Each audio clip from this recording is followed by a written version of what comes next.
Hai semua, selamat datang di channel Baca Saham. Pada video ini, kita akan membahas satu topik dengan judul Peluang Besar di Saham BBRI. Tapi seperti biasa, semua pembahasan ini bukan rekomendasi dan hanya informasi.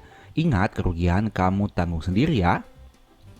Nah, saat ini saya mau bahas beberapa topik menarik saat dilakukannya public expose BBRI di tahun 2024. Tentu saja semua pembahasan ini bukan rekomendasi dan hanya informasi. Jadi bagi kamu yang mungkin sudah bosan dengan pembahasan BRI, bisa skip video ini dulu. Dan bagi kamu yang masih tertarik dengan saham ini, bisa nonton lebih lanjut karena ada banyak informasi menarik dan informasi baru yang bisa kamu temukan saat pembahasan public expose tahun 2024 ini. Tanpa basa-basi lagi, mari kita lihat beberapa cuplikan saat dilakukannya public expose untuk saham BBRI. Baik, kita melangkah ke pertanyaan berikutnya. Selamat pagi, Ibu Maharani Iskandar menanyakan, apa tantangan BRI untuk pencapaian target ke depan? Silakan, bisa langsung dijawab, Pak. Oke, jadi kamu simak baik-baik pertanyaannya, apa tantangan BRI untuk mencapai target ke depan? Berikut jawaban dari direktur utamanya. Baik, tantangannya saya bagi dua. Jangka pendek terutama untuk menyelesaikan target tahun ini. Tantangannya adalah menurunnya dan melemahnya demand di segmen mikro. Yang itu akan berdampak kepada penurunan pertumbuhan, tapi tetap tumbuh, tapi pertumbuhannya menurun kredit mikro. Dan kemudian Jadi tantangan untuk jangka pendek adalah menurunnya pertumbuhan kredit mikro. Mari kita lihat berdasarkan data yang ada. Kamu bisa lihat sini, ini merupakan data terkait penyaluran kredit perusahaan, baik itu kredit mikro, consumer, small, medium, corporate, dan secara total. Kamu bisa lihat sini, ini merupakan data untuk per semester 1 tahun 2024 dibandingkan dengan semester 1 tahun 2023. Untuk segmen di bidang mikro, kamu bisa lihat sini, memang masih terjadi pertumbuhan dibandingkan tahun sebelumnya, tapi berdasarkan informasi dari direktur utamanya, tidak mengalami pertumbuhan yang signifikan atau pertumbuhannya itu meskipun tumbuh tapi bisa dikatakan terbatas karena perusahaan lebih selektif untuk menyalurkan kredit di industri ini, khususnya untuk segmen mikro, mempertimbangkan adanya cukup banyak terjadi peningkatan NPL yang nanti akan kita lihat untuk penjelasan selanjutnya. oleh karena itu, karena jumlah kredit yang bisa disalurkan ke mikro itu menurun, maka diikuti juga dengan peningkatan NPL di mikro. Oke, jadi ada hubungan antara penyaluran kredit di mikro dan NPL di segmen tersebut. Mari kita lihat secara sekilas. Kamu bisa lihat di sini untuk data NPL gross saham BBRI, di mana pada semester 1 tahun 2024 berjumlah 3,05 dan pada Q1 atau triwulan 1 tahun 2024 berjumlah 3,11.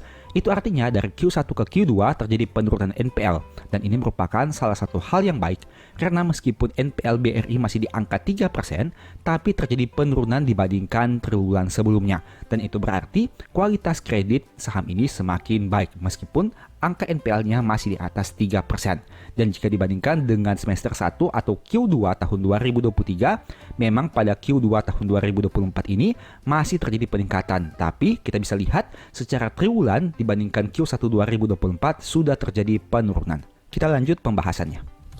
Apa responnya dari BRI terhadap masalah ini? Maka responnya, sementara kita slowing down di mikro, dan di mikro ini kita fokus kepada tetap tumbuh secara lebih selektif dan kemudian memperbaiki aset-aset di mikro, kredit di mikro yang cenderung memburuk.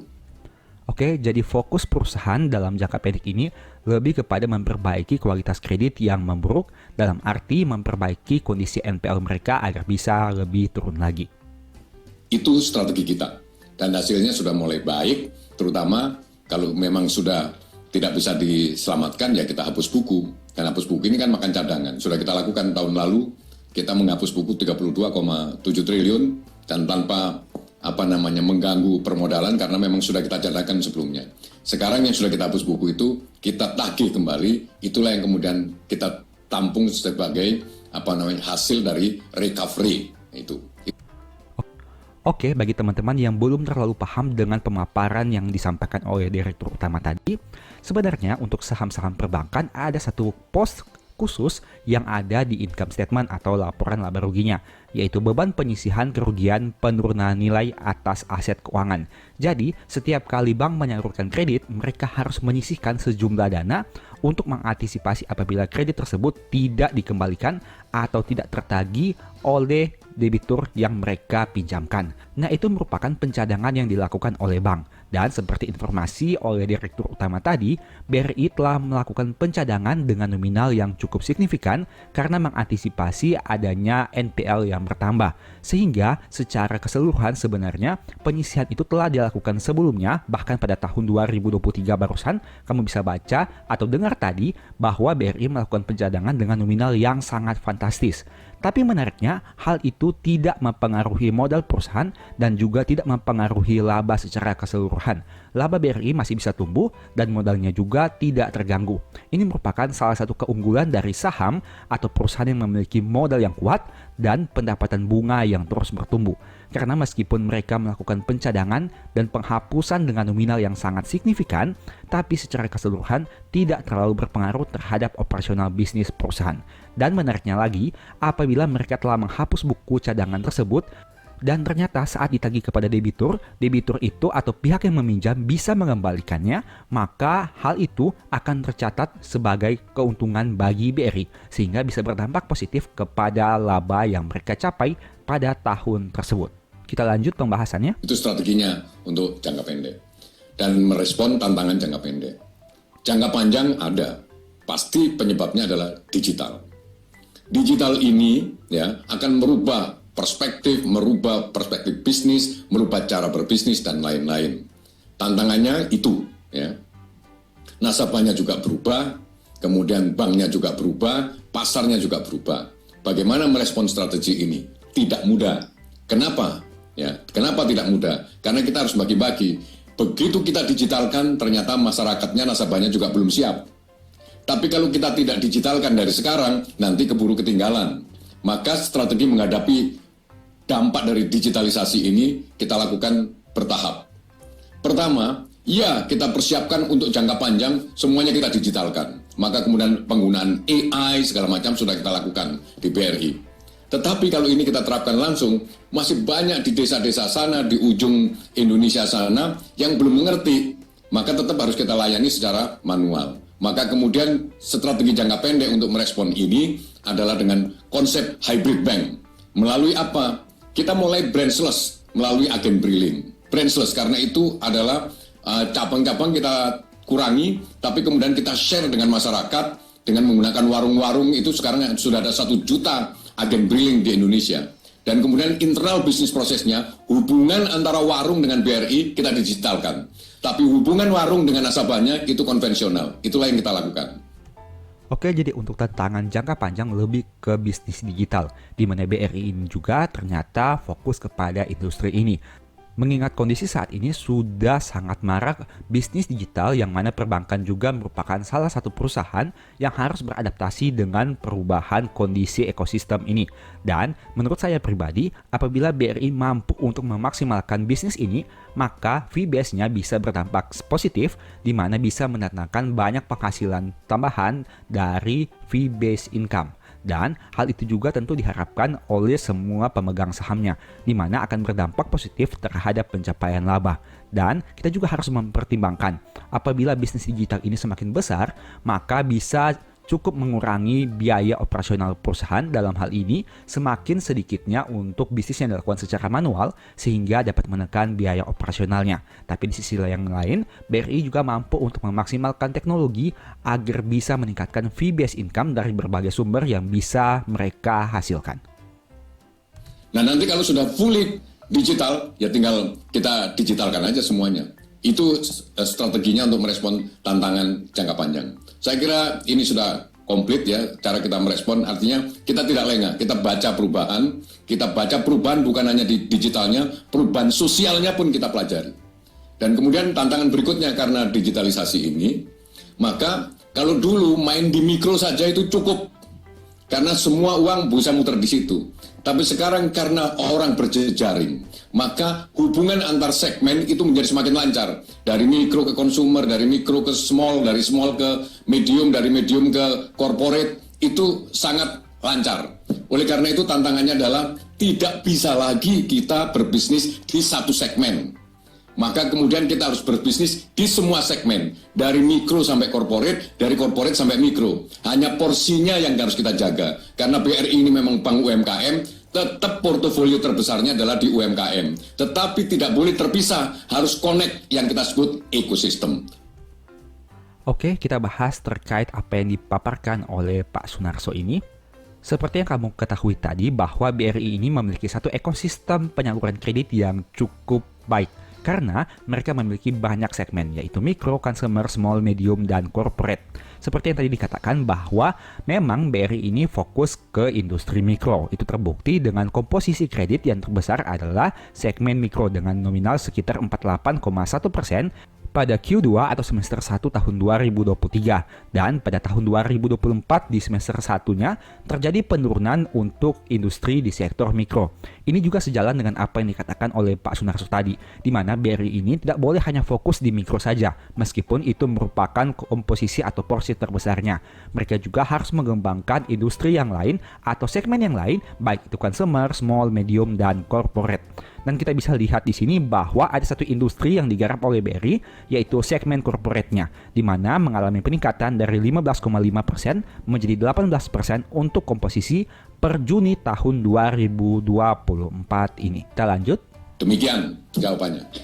Baik, terima kasih Bapak atas jawabannya. Kemungkinan ini juga menjawab pertanyaan berikutnya, namun mungkin Bapak ada yang ingin ditambahkan. Ada Pak Sabdo Panggiring menanyakan, saya lihat NPL BRI sekarang masih cukup tinggi. Respon terhadap hal tersebut bagaimana ya? Strategi BRI untuk memperbaiki kualitas kredit seperti apa, Pak? Baik, ini yang saya katakan. Karena memang BRI main di UMKM, portofolionya lebih dari 80% di UMKM. Dan dampak dari pandemi itu sebenarnya belum selesai untuk terutama di kredit mikro. Jadi sebenarnya kredit-kredit yang jatuh menjadi NPL itu adalah terutama di mikro. Itu adalah dampak daripada pandemi yang belum selesai. Makanya waktu pandemi, kemudian tahun 2021, laba kita itu sudah naik 30 triliun. 2022, laba kita 51 triliun. 2023, laba kita naik menjadi 60 triliun. Sebenarnya kita membukukan laba sebesar itu sebenarnya masih. Oke, sampai di situ dulu. Kita akan lihat terkait pemaparan terkait historical laba BRI. Ini merupakan histori data laba BRI, di mana pada tahun 2020 labanya 18,6, naik menjadi 30,7 di tahun 2021, naik menjadi 51,4 di tahun 2022, dan naik menjadi 60,4 di tahun 2023. Nah, selanjutnya kamu dengar baik-baik apa yang dikatakan oleh Pak Sunarso terkait laba BRI. Bisa lebih tinggi lagi.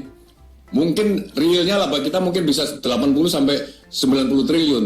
Tapi karena kita sudah melihat risiko ini, risiko pemburukan kualitas kredit di mikro pasca pandemi, maka kemudian tidak kita buku laba, kita jadikan cadangan. Oke, ini yang menarik. Ternyata laba BRI sebenarnya bisa lebih tinggi lagi dari 60 triliun rupiah. Kamu tentu tidak menyangka terkait hal ini kan? Kenapa laba BRI hanya 60 triliun, padahal seharusnya bisa lebih? Jawabannya seperti yang sudah disampaikan tadi, karena BRI melakukan pencadangan dengan nominal yang signifikan, sehingga hal itu berpengaruh terhadap berkurangnya laba yang mereka catatkan. Agar kamu lebih jelas, mari saya tunjukkan data berikut ini. Ini merupakan data beban penyisihan kerugian penurunan nilai untuk 3 bank besar di Indonesia, yaitu BRI, BCA, dan Mandiri. Kamu bisa lihat, untuk nominal beban penyisihan BRI berjumlah 21,3 triliun, BCA hanya 1,4, dan Mandiri hanya 7 triliun rupiah.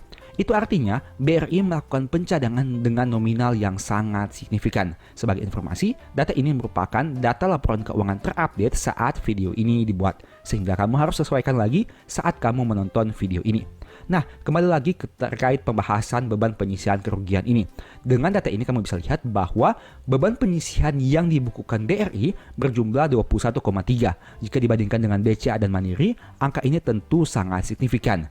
Inilah yang menyebabkan kenapa laba BRI tidak bisa tumbuh dengan lebih besar lagi jika dibandingkan dengan BCA, dengan Mandiri, dan lain-lain. Karena BRI ini membukukan pencadangan yang signifikan. Sehingga secara logika sebenarnya kita bisa berpikir bahwa untuk pendapatan yang dicapai oleh perusahaan sebenarnya masih sangat signifikan dan labanya sebenarnya masih bisa tumbuh lebih besar lagi. Tapi karena mereka mengantisipasi risiko, bahkan antisipasi ini sudah dilakukan sejak pandemi, mengingat dampak pandemi ini untuk bagian ekonomi belum pulih sepenuhnya, maka BRI melakukan pencadangan dengan nominal yang signifikan sehingga berpengaruh terhadap pencapaian labanya.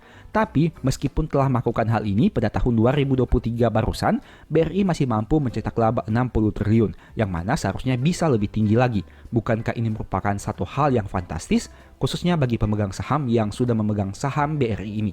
Karena mereka ternyata mampu untuk mencetak laba yang jauh lebih besar lagi. Itulah yang kemudian sekarang meskipun NPL-nya naik, aman karena sudah kita cadangkan. Terbukti tahun lalu kita hapus buku 32 triliun, ya nggak masalah karena sudah kita cadangkan sebelumnya. Ini yang luar biasa di mana BRI menghapus buku kredit sebanyak 32 triliun. Apakah kamu pernah mendengar perusahaan atau bank yang menghapus bukukan kredit dengan nominal sebesar ini? Ini merupakan salah satu hal yang luar biasa karena tidak semua saham memiliki ketahanan untuk menghapus bukukan kreditnya sebesar 32 triliun. Meskipun begitu, kita tentu berharap ke depannya BRI mampu meningkatkan kualitas kreditnya sehingga tidak sebanyak ini lagi kredit yang dihapus buku. Tapi dengan peristiwa ini sebenarnya kita juga tahu bahwa BRI ini punya ketahanan yang sangat luar biasa terkait bisnis operasionalnya. Tapi bahwa fakta memang di segmen UMKM ini memang melemah. Terjadi banyak pemburukan-pemburukan. Dan itulah yang kemudian kita tangani. Caranya gimana? Kita tumbuh secara selektif. Risk acceptance kriterianya kita perbaiki dan kita lebih pertajam dan kita lebih perketat di situ. Kemudian yang sudah tidak bisa diselamatkan, kemudian kita hapus buku dan kemudian kita tagih menjadi recovery. Selanjutnya, pertumbuhan di mana? Oh, karena ternyata demand untuk tumbuh di mikro itu melemah. Maka kita masih melihat opportunity untuk tumbuh di corporate. Maka kita juga tumbuh di corporate dengan sangat hati-hati dan selektif. Dan sifatnya adalah sementara. Oke, saya mau tunjukkan datanya lagi kepada kamu. Nah, seperti yang tadi sudah disampaikan bahwa perusahaan ini atau BRI tumbuh hati-hati di segmen mikronya. Tapi mereka juga bisa mengembangkan bisnisnya untuk mengambil porsi di bisnis corporate, di mana hal itu terbukti dengan komposisi corporate yang mengalami peningkatan pada Q2 atau semester 1 tahun 2024. Seperti tadi yang saya katakan, untuk komposisi di mikronya memang mengalami penurunan dibandingkan tahun 2023, tapi masih tumbuh secara nominal. Sedangkan untuk segmen korporasinya, secara nominal dan komposisinya terjadi peningkatan. Itu artinya BRI ini mencoba untuk mengembangkan segmen yang lain selain mikro, yaitu korporasi. Meskipun ini hanya bersifat sementara berdasarkan informasi yang disampaikan oleh direktur utamanya. Kita lanjutkan. Dalam rangka apa? Dalam rangka mengkompensasi slowing down pertumbuhan di mikro, kita kompensasi tumbuh di corporate. Tapi corporate seperti apa? Corporate yang punya linkage, corporate yang punya value chain sampai ke mikro. Karena memang ke depan, seperti yang saya sampaikan tadi, karena digitalisasi tidak bisa main di satu segmen saja. Semua segmen harus dijahit dengan digitalisasi. Itulah konsepnya. Maka kemudian bank seperti BRI yang fokus di UMKM, tetap fokusnya portofolionya akan besar di UMKM. Tetapi tidak bisa lagi UMKM sendiri. Tetap kita akan berhubungan dengan segmen corporate, segmen consumer, yang menengah dengan kecil harus nyambung, yang kecil dengan mikro harus nyambung, yang mikro dengan ultra mikro harus nyambung. Itulah yang kita sebut ekosistem. Jadi begitu cara kita tetap tumbuh, kemudian tetap untuk mengatasi pemburukan di kualitas kredit yang kita sebut NPL itu. Saya yakin 1 tahun akan selesai masalah ini, karena ini yang memicu perubahan-perubahan secara mendasar juga di internal. Karena pasarnya memang seperti itu. Demikian. Oke, berdasarkan informasi yang tadi disampaikan bahwa BRI yakin 1 tahun masalah NPL ini akan bisa terselesaikan. Dan kita tunggu saja realitanya seperti apa. Mudah-mudahan memang seperti itu.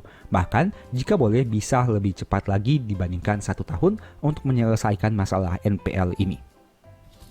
Terima kasih Bapak atas jawabannya. Pertanyaan berikutnya ini seputar dividen, karena pertanyaannya mirip dari Pak Gustiawan Godi dan juga pertanyaan dari Bapak Adrianus Ivan. Selamat pagi Bapak-Bapak. Kalau dari Pak Gustiawan menanyakan, dengan kondisi makroekonomi seperti yang sudah Bapak jelaskan, apakah BRI masih bisa memberikan dividen interim ke depannya? Kemudian dari Bapak Adrianus mengatakan, apakah rasio dividennya akan meningkat atau sebaliknya? Kira-kira pertimbangannya seperti apa? Silakan Pak.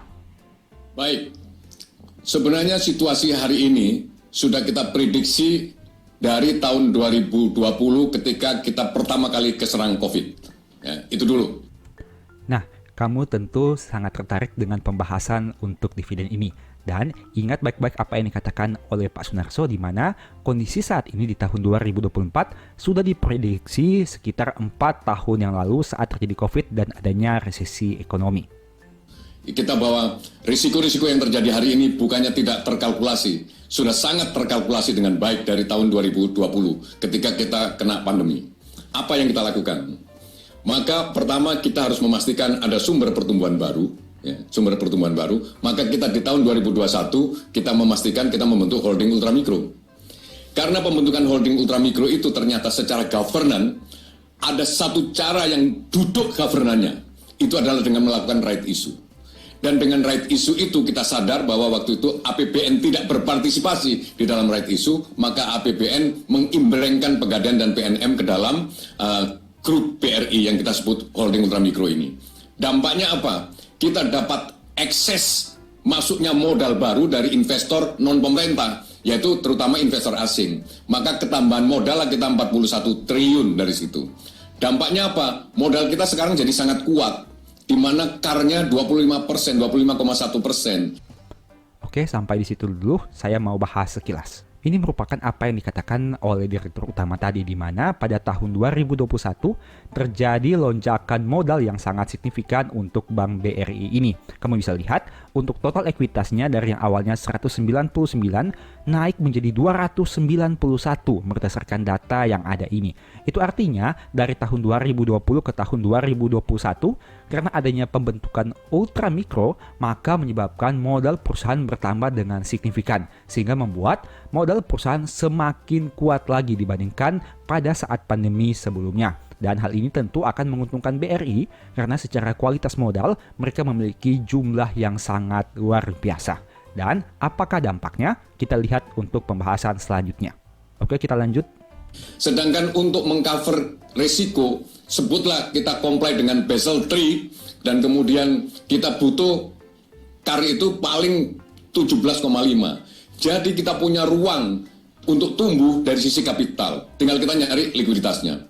Kalau kita asumsikan setiap tahun itu hanya mengkonsumsi kapital 2%, maka saya yakin bahwa sampai 5 tahun ke depan, berapapun laba BRI itu memang layak dibagi dalam bentuk dividen. Oke, sampai di situ dulu. Kamu bisa lihat untuk data ini.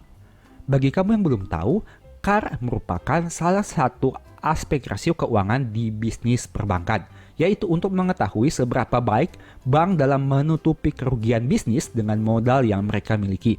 Jika sebuah bank memiliki rasio CAR yang kecil dari ketentuan Bank Indonesia, maka investor harus waspada karena risiko likuiditas atau kebangkrutan akan semakin besar.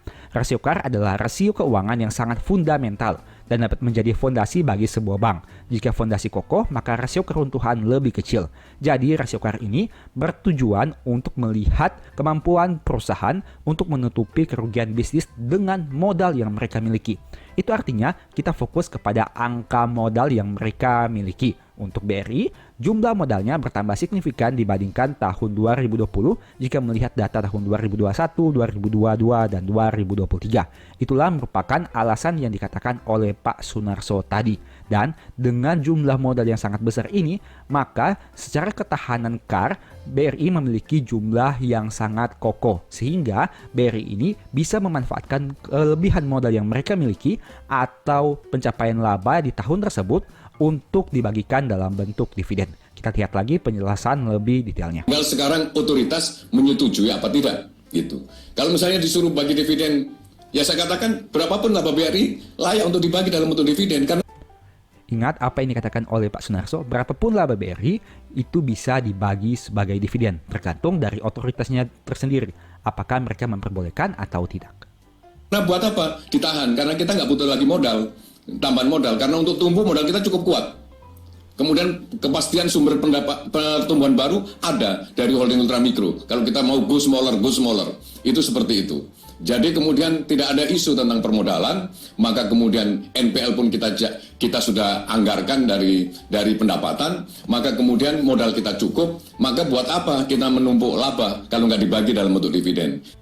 Ini yang menarik, tentunya bisa membuat pemegang saham senang karena BRI merupakan salah satu saham yang sangat konsisten membagi dividen, di mana mereka juga ingin agar pemegang sahamnya memperoleh dividen yang besar setiap tahunnya. Dan ini tentu menggembirakan oleh para pemegang sahamnya. Tinggal aturannya yang kita harus ikuti. Pasti nanti otoritas melihat, oh kira-kira modalmu cukup nggak kalau mengambil risiko. Saya yakin dengan CAR 25%, otoritas akan setuju. Karena apa? Modalmu lebih dari cukup. Gitu.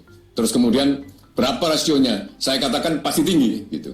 Tinggal sekarang interim bagaimana? Nah interim ini juga tergantung otoritas. Kalau otoritas membolehkan bagi dividen tiap triwulan, ya kita laksanakan. Saya ulangi lagi, kalau otoritas itu artinya mungkin dari Kementerian BUMN, mungkin dari pemerintah, dari Kementerian Keuangan, mungkin juga dari OJK. Kalau mengizinkan kita bayar dividen tiap triwulan, kita lakukan. Karena apa? Lebih baik bagi kita untuk nyicil dividen daripada break sekaligus gitu. Tapi bahwa dividen payout rasionya tinggi, itu harus hukumnya. Wow, ini merupakan satu statement yang sangat mengejutkan, di mana BRI berkomitmen untuk membagi dividen dengan payout ratio yang besar. Bahkan, jika diizinkan oleh otoritas, BRI juga bisa membagi dividen setiap triwulan atau setiap 3 bulanan. Tapi tentu saja itu merupakan kebijakan dari perusahaan dan harus mendapat perizinan dari otoritas. Tapi secara intinya kamu bisa lihat bahwa BRI ini sangat concern terkait dividen karena modal mereka sudah sangat kuat dan mereka juga punya sumber pendapatan yang baru. Sehingga mereka juga ingin mensejahterakan para pemegang sahamnya dengan membagi dividen dengan nominal yang besar. Dan jika ternyata laba BRI bisa tumbuh di tahun 2024, itu berarti jumlah dividen yang akan dibagikan bisa berpotensi semakin besar lagi. Dan kita tunggu saja untuk realitanya seperti apa saat pengumuman dividen nanti, entah itu dividen interim ataupun dividen finalnya. Karena apa? Nanti modal kita kegedean gitu. Jadi saya ulangi lagi, kalau dividen payout ratio tinggi itu adalah harus. Tapi bagaimana cara membayarnya? Apakah langsung sekaligus ataukah dicicil dalam bentuk interim, itu subjek to persetujuan dari otoritas. Demikian. Oke, ini merupakan histori pembagian dividen BRI sejak tahun 2018 hingga tahun 2024. Tentu kamu sudah tahu bahwa dividen ini berasal dari laba yang dicapai. Sehingga apabila laba BRI semakin besar, seharusnya dividen yang dibagikan juga semakin besar. Kita tunggu saja terkait kebijakan untuk pengumuman dividen di tahun 2025 nanti seperti apa. Mungkin saja akan ada dividen interim yang dibagikan seperti beberapa tahun sebelumnya, tapi kita harus tunggu untuk kepastiannya saat dilakukannya RUPS. Dan kita bisa juga menunggu kepastiannya terkait kebijakan yang dilakukan oleh perusahaan dan tentunya mendapat izin dari otoritas yang bersangkutan. Kita tunggu saja, mudah-mudahan BRI ini tetap menjadi saham yang merupakan salah satu saham favorit bagi investor, khususnya mereka yang mengejar dividen untuk saham-saham bagus, saham-saham besar, kinerja besar, dan memiliki laba yang sangat signifikan tapi konsisten membagi dividen dengan payout ratio yang menarik. Oke, itu merupakan sekilas pembahasan tentang saham BRI ini, yang mana saya mengambil topik berdasarkan pembahasan dari Public Expose tahun 2024. Sebagai informasi, apabila kamu tertarik mengetahui lebih lanjut pembahasan tentang BRI ini, mungkin video berikut ini bisa membantu, dan bisa nonton sampai selesai agar mendapat pemahaman yang utuh. Semoga bermanfaat ya. Kalau kamu update tentang saham BRI, mungkin kamu sudah melihat banyak berita yang mengatakan bahwa growth laba BRI turun 50%. Contohnya seperti artikel di bawah ini dengan judul BBRI Juli 2024, laba bersih minus 50%, month on month, COC membengkak. Apakah growth laba yang turun 50% perlu dikhawatirkan? Untuk menjawabnya, kamu harus analisa laporan bulanan BRI. Nah, saya sudah bantu buatkan analisanya, dan kamu bisa nonton di video ini. Nantinya, saya akan beri kesimpulan apakah penurunan growth laba ini berdampak signifikan atau tidak. Jadi pastikan nonton video ini hingga selesai. Pertama, mari lihat dulu laporan keuangan laba rugi BRI dalam periode 3 bulan terakhir di tahun 2024. Pertama, periode sampai dengan Juli 2024. ada beberapa poin yang harus kamu ingat, yaitu pendapatan bunga, beban bunga, pendapatan atau beban operasional lainnya, laba rugi tahun berjalan, dan ada juga terkait kerugian penurunan nilai aset keuangan. Jadi ada 5 poin yang perlu kamu ingat-ingat. Kita bahas pertama hingga Juli 2024. Pendapatan bunga BRI 94,6 triliun, beban bunganya 30,2 triliun, pendapatan bunga bersih 64,3 triliun, kerugian penurunan nilainya 23 triliun, pendapatan atau beban operasional lainnya adalah 24,8 triliun, dan laba bersihnya 31,4 triliun rupiah. Nah, kamu bandingkan dengan data yang ini. Periode sampai dengan Juni 2024, pendapatan bunganya 81 triliun, beban bunganya 25,9 triliun, pendapatan bunga bersihnya 55 triliun, kerugian penurunan nilainya 19,2 triliun, beban operasional lainnya 19,4 triliun, dan laba bersihnya 28,2 triliun rupiah. Dan untuk data Juni ini, kamu bandingkan lagi dengan data sampai dengan Mei. Pendapatan bunganya 67,3 triliun, beban bunganya 21,5 triliun, pendapatan bunga bersih 45,8 triliun, kerugian penurunan nilainya 17,8 triliun, beban operasional lain 18,4 triliun, dan laba bersihnya 21,9 triliun. Nah, pertanyaannya, kenapa kita harus membandingkan 3 periode ini? Mari saya jelaskan kepada kamu. Setelah melihat periode 3 bulan terakhir di tahun 2024, sekarang kita akan buat 2 perbandingan. Pertama, perbandingan growth dari bulan Juni ke Juli tahun 2024. Silahkan simak baik-baik penjelasan ini agar kamu bisa memahami dengan utuh dan tidak ada kesalahpahaman. Pertama, kita lihat dari pendapatan bunganya. Dari bulan Juni ke bulan Juli naik 13,5 triliun atau naik 16,8%. Beban bunganya naik 4,3 triliun yang mana naik sekitar 16,6%, dan pendapatan bunga bersih naik 9,2 triliun sekitar 16,8%.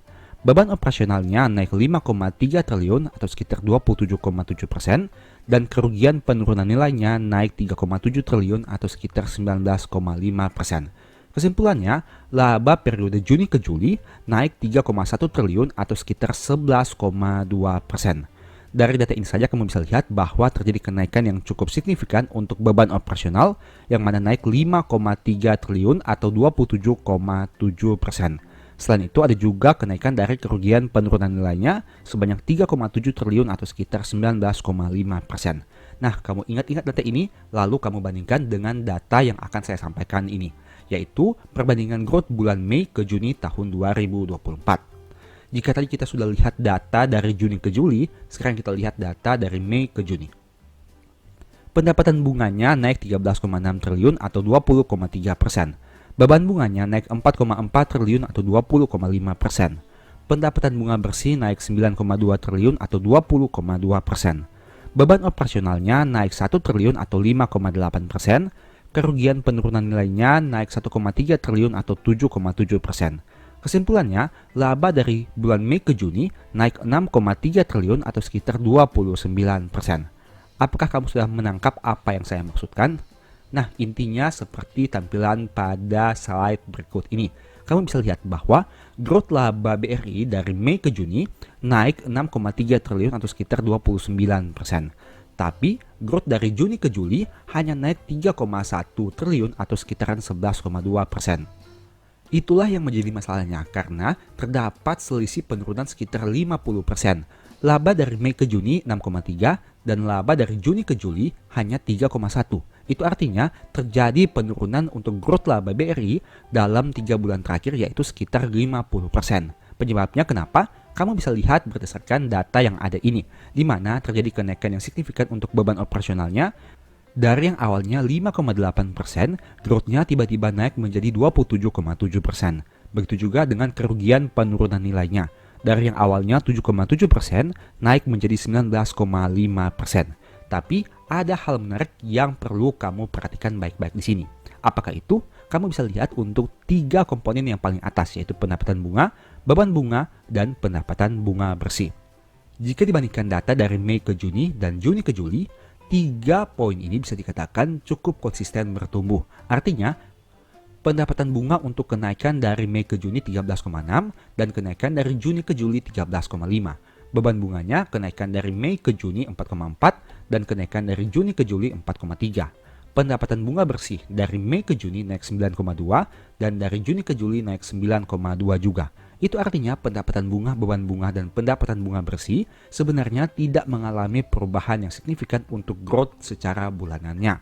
Nah, dengan kata lain sebenarnya BRI ini masih mampu untuk mencetak pendapatan bunga yang konsisten dari waktu ke waktu, setidaknya berdasarkan data yang kita bandingkan ini.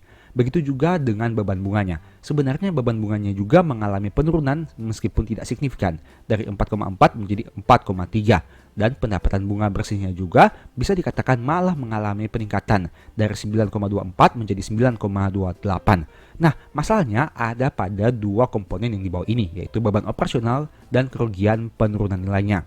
Dari yang biasanya dari Mei ke Juni naik 1 triliun, kini naik 5,3 triliun dari Juni ke Juli. Untuk kerugian penurunan nilainya juga, dari yang awalnya naik 1,3, kini naik 3,7. Nah, dua hal inilah yang menyebabkan laba bersih BRI mengalami penurunan secara bulanan. Apabila kamu hanya melihat secara sekilas, mungkin terkesan bahwa BRI mengalami penurunan kinerja yang sangat signifikan. Tapi menurut saya tidak seperti itu, karena hanya berasal dari dua komponen utama saja, yaitu beban operasional dan kerugian penurunan nilainya. Untuk mengetahui kenapa hal ini bisa terjadi, kamu bisa bedah di laporan keuangan yang akan diterbitkan secara triwulan untuk melihat informasi pada catatan kaki maupun pembedahan dari laporan keuangannya. Tapi sebagai informasi untuk kerugian penurunan nilai, ini biasanya berkaitan dengan aspek penyaluran kredit ataupun kredit bermasalah. Tapi untuk beban operasionalnya, kamu bisa bedah lagi saat menerima laporan keuangan triwulannya. Bisa saja terjadi karena beberapa faktor dan hal itu harus kamu validasi lagi di laporan keuangannya. Sebagai informasi, BRI juga merupakan perusahaan yang baik karena mereka menerbitkan laporan keuangan secara bulanan. Meskipun data ini tidak selengkap laporan triwulan yang biasanya diterbitkan, tapi setidaknya dengan data ini kami bisa update kinerja perusahaan setiap bulannya, sama seperti yang saya lakukan pada pembahasan video kali ini. Dan semoga ini bisa menjadi referensi kamu untuk melakukan analisa. Jangan hanya menelan mentah-mentah judul video ataupun informasi yang kamu dapatkan di media sosial, tapi kamu bisa bandingkan datanya secara real berdasarkan sumber resminya. Tidak hanya melihat data satu bulan, tapi lihat dengan gambaran yang lebih jauh. Jika hanya melihat data itu saja, kamu mungkin akan berpikir bahwa penurunan growth laba BRI sangat besar, karena mencapai 50%. Tapi sebelum terlalu cepat ambil kesimpulan, mari saya tunjukkan lagi satu perbandingannya. Ini merupakan perbandingan growth dari bulan Juli 2023 ke Juli 2024. Kamu bisa lihat, pendapatan bunganya ternyata naik 11,9 triliun atau 14,5%. Beban bunganya naik 9,7 atau 47%. Pendapatan bunga bersih naik 2,2 triliun atau 3,6%. Beban operasional naik 1,3 triliun atau 5,9%. Dan kerugian penurunan nilai naik 8,5 triliun atau 58,5%. Dari sini kamu bisa lihat, sebenarnya BRI masih mampu mencetak pertumbuhan pendapatan bunga. Tapi memang untuk beban bunganya naik signifikan secara year on year, yaitu 47,5% hingga periode Juli. Begitu juga dengan kerugian penurunan nilainya yang naik 58,5%. Nah, ada yang menarik. Kenapa beban operasionalnya hanya naik 5,9% jika year on year? Padahal berdasarkan data yang tadi kita lihat, terjadi kenaikan yang signifikan untuk beban operasionalnya dalam 3 bulan terakhir. Dari 1 triliun menjadi 5,3 triliun untuk kenaikannya dari Mei ke Juni dan Juni ke Juli. Nah, itu artinya menurut saya pribadi sebenarnya mungkin saja pada tahun-tahun sebelumnya juga terjadi kenaikan yang signifikan untuk beban operasional BRI. Sehingga jika kita lihat secara jangka panjang atau dalam waktu setahun, sebenarnya beban operasionalnya tidak naik terlalu signifikan, hanya naik sekitar 1,3 triliun atau 5,9% saja. Jadi sebenarnya dua hal yang harus kita lihat lebih detail adalah beban bunga dan kerugian penurunan nilainya. Dengan kata lain, dari pembahasan singkat tadi, kamu bisa lihat bahwa terjadi penurunan growth laba yang signifikan untuk periode Juni ke Juli jika dibandingkan dengan periode Mei ke Juni. Jika dibandingkan, memang turun 50% untuk growth labanya. Tapi kamu harus lihat juga jika dibandingkan laba BRI bulan Juli tahun 2023 dengan bulan Juli tahun 2024, sebenarnya labanya masih tumbuh 1,8%. Dengan data yang kamu bisa lihat ini, dan tentunya harus cek lagi untuk menghindari adanya salah input atau salah hitung. Artinya, meski secara month to month turun, tapi secara year on year bulan Juli 2024 dibandingkan Juli 2023, laba BRI masih tumbuh. Secara logika, berarti BRI sebenarnya masih mencetak pertumbuhan kinerja di tahun 2024 jika dibanding tahun 2023. Hal itu tentu masih lebih bagus dibandingkan beberapa perusahaan yang kinerja tahun 2024 mengalami penurunan. Memang sih jika dibandingkan growth 3 bulan terakhir, terjadi penurunan pada periode Juni ke Juli. Tapi menurut saya selama secara keseluruhan masih tumbuh, hal itu masih cukup aman. Karena intinya yang kita lihat adalah berapa besar laba BRI setahun dan bukan hanya berpatokan pada 1 bulan saja. Karena setiap bisnis tentu punya siklusnya masing-masing. Ada yang bisnisnya ramai di awal tahun, ada yang ramai saat hari raya, ada yang ramai saat akhir tahun, begitu juga sebaliknya. Tidak perlu terlalu euforia atau terlalu takut dengan informasi yang hanya diperoleh dalam periode yang sangat pendek. Memang sih apabila growth laba bulanan turun, ada kemungkinan laba yang dicapai juga bisa turun. Tapi kembali lagi, itu semua harus dilihat dari gambaran yang lebih luas. Tidak boleh hanya 3 bulan saja. Jika ada yang menggoreng growth laba BRI dengan perbandingan 3 bulan ini turun 50%, bagaimana dengan periode 6 bulan bahkan 9 bulan sebelumnya? Kenapa yang ditampilkan hanya yang turun 50% saja? Dengan kata lain, saya mau sampaikan bahwa kamu harus bijak saat membaca judul atau pembahasan di media sosial. Karena bisa saja judul yang ditampilkan tidak seburuk atau sebaik kondisi secara keseluruhan apabila dilihat dengan sudut pandang yang lebih luas. Sekarang kesimpulannya, apakah BRI baik-baik saja? Menurut saya pribadi di tahun 2024, BRI memang mengalami tantangan, tapi masih mampu bertahan dengan baik. Kredit bermasalah yang bertambah dan beberapa biaya yang naik menyebabkan labanya tidak bisa tumbuh signifikan dibandingkan pesaing big banks lainnya. Tapi ingat, bukankah BRI masih menjadi perusahaan besar yang mampu mencetak laba luar biasa hingga video ini dibuat? Coba kamu sebutkan perusahaan yang mampu hasilkan laba 3,1 triliun sebulan. Artinya meski growth labanya turun dari 6,3 menjadi 3,1 triliun, tapi secara kinerja BRI masih menghasilkan kinerja yang baik meskipun tidak istimewa. Saya sudah pernah bahas di video sebelumnya. Coba kamu bandingkan biaya pencadangan kerugian BRI dengan big banks lainnya. Kamu akan temukan fakta menarik di mana BRI punya angka yang sangat besar. Hal ini menjadi salah satu faktor kenapa labanya tidak bisa tumbuh signifikan. Tapi ingat, apabila kredit bermasalahnya bisa diatasi dengan baik, maka hal itu akan memberikan keuntungan yang signifikan kepada perusahaan ini. Intinya, saya juga tidak mengatakan bahwa BRI sangat baik di tahun 2024. Tapi saya juga tidak berkata bahwa kinerja BRI jelek di tahun ini. Karena secara keseluruhan, perusahaan ini masih mampu menghasilkan pertumbuhan laba dengan nilai yang sangat besar. Dengan kata lain, tentu ada harapan di tahun 2025 nanti, nilai dividen per share BRI bisa lebih tinggi dibanding tahun ini. Tentunya apabila perusahaan membagi dividen dengan payout ratio yang sama. Jadi kita tunggu saja sepak terjang BRI hingga akhir tahun 2024. Jika kamu tertarik, silahkan atur strategi untuk beli bertahap di harga yang menurutmu masuk akal. Tapi jika kamu tidak tertarik, sebaiknya jangan beli karena bisa bikin psikologimu jadi kacau. Tentu saja seperti biasa, semua pembahasan ini bukan rekomendasi dan hanya sebagai informasi. Demikianlah pembahasan singkat pada video ini. Selalu ingat bahwa semua saham yang disebutkan bukan rekomendasi dan hanya informasi. Segala risiko kerugian menjadi tanggung jawab kamu sendiri. Di video berikutnya ingin dibahas materi apa lagi? Tulis di kolom komentar ya. Sebagai informasi, channel YouTube Baca Saham sekarang ada 2. Yang pertama Baca Saham dan Baca Saham dari Nol. Berikut ini beberapa list ebook Baca Saham. Pertama, Stock for Living. Kedua, Strategi Damung Saham. Ketiga, The Stock Market. Yang keempat, Cara Cepat Analisa Laporan Keuangan. Apabila tertarik, chat saja pada nomor WA yang ada. Sekian video ini, semoga bermanfaat. Thank you.